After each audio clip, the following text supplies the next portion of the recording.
Nobody cares that much about them and what they're doing. We all care about the wall. We want to know what happens next with Tim and the wall.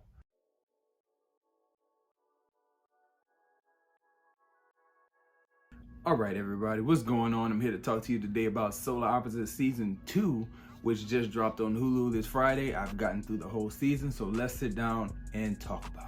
First of all, I don't like talking about other channels that much when I do my videos, but I want to send a huge shout out to GameSpot Universe, because GameSpot Universe does these compilations with Rick and Morty, and they've been doing like the Rickest moments of, season 1 through 4, or the Jerryest moments of seasons 1 through 4, and that type of stuff has been kind of holding me over in between the whole hiatus we have between season 4 and we know is coming with a season 5. And I must say that Solar Opposites is a good insert to get some Rick and Morty style sci-fi comedy from the alien side of the story. I must say that this season was just as good as the first. I kind of feel like they kind of did some things just to do it. Specifically, I think to the BDE episode. Like, I feel like at that point we just doing stuff just to do it. We just having fun, wacky, zany, obscene fun. I have to say also that of all the shows that I watch, Solar Opposites has to be the most depraved, I think is the right word. Has to be the most depraved, or, man, I don't know the right word. Despicable? Disgusting? Indecent, maybe? I don't know. It's probably the worst show of all the shows that I watch. It's a rough, when you look at what they're talking about and what they're saying and the cursing, it's like, yeah, this is probably the worst show that I watch. But I'll tell you this, and I'm saying this with a whole lot of pride. The storyline of the wall is enough to make me watch almost anything. Like, it is the most interesting thing about the show. And let's be real, everybody. When you heard about season 2 being announced, and I know there's also a season 3 that's coming next year, I believe around this time. No one really thought like, oh, what's gonna be next with Corvo? Or, oh, I want to see if Yummy Lack comes into his own. Or, I want to know if Jesse becomes a full-fledged character. Like, nobody cares that much about them and what they're doing. We all care about the wall.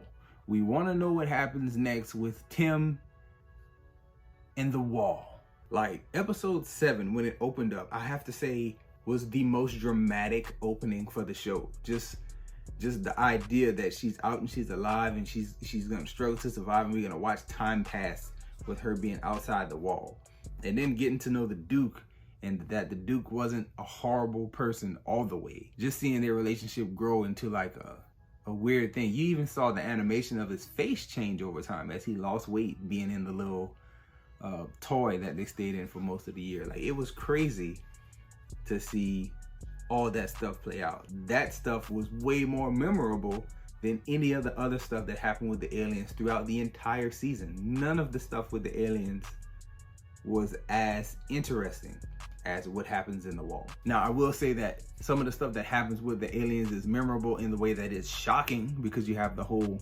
Red Goobler episode, and it's like, oh man, y'all really went for it with all that stuff. But to say it was as emotional, no, none of it was. When Sherry was in the little Pez dispenser, like giving birth, I really legit thought like, oh my God, the baby is gonna die. And having that thought to myself, I also thought like, wow, I'm so invested in the wall. So invested in everything that happens in the wall storyline that I've never felt this way about any of the other alien characters. The humans in the wall make up the show for me. A decent season, I have to say, very good season.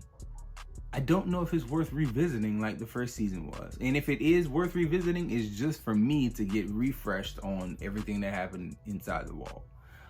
I cannot wait to see a season 3, not for the alien content, but more for the wall storyline. Now let's do some criticisms of the show as a whole, and talk about things that, just kind of bother me about the show as a whole. Nothing really too bad here. The biggest criticism of the show to me would be the voice acting of Justin Roiland when he does Corvo. He always seems like he's like, a few octaves away from Rick and Morty. It's most apparent to me on the introduction, although the intros are crazy good. I love the Brendan Fraser one.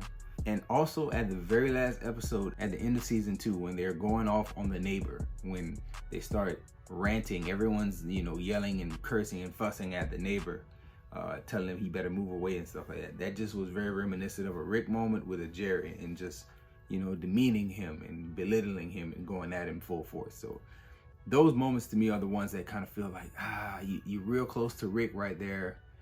But outside of that, the only other thing that kind of put me off about the show, you know, the voice acting being close to Rick, and then the way that they were way more self-aware, fourth wall breaking stuff in this season. I'd have to go back and look at season 1 and see if they broke the fourth wall a lot, but it did feel like they referenced Hulu a lot in this season. Just very, very, like they knew exactly what they were doing, winking at the camera a whole lot in season 2 about the whole we know we're on a show type of thing.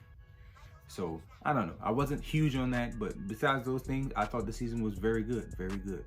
And the wall stuff was outstanding, and I can't wait for more wall content. If they would do a spin-off wall show, I'd be in.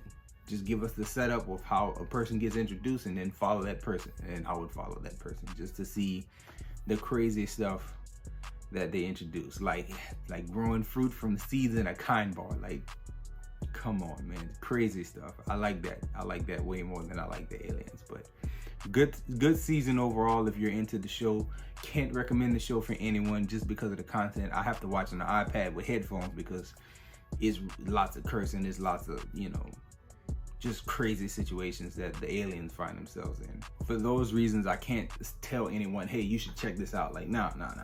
Only if you're a fan of Rick and Morty and you like that style of zany, outrageous sci-fi nonsense, then I can say, you know, watch Solar Opposites. But outside of those things, like outside of those fans, I can't recommend this to anyone else. The wife will never see this. But I'm a fan of that stuff. I like that stuff. That show is pretty good. I enjoyed it. Check out season 2 if you haven't already. Go back in my little catalog and look at my season 1 review if you're sketchy on it, and enjoy yourself, guard your heart. This one is not one for everyone. This is not for everyone. But if you're into Rick and Morty, you're into the zany sci-fi, lewdness, and just pushing the envelope, then maybe this one is for you. But guard yourself if you're not, and enjoy yourself, and check out more videos.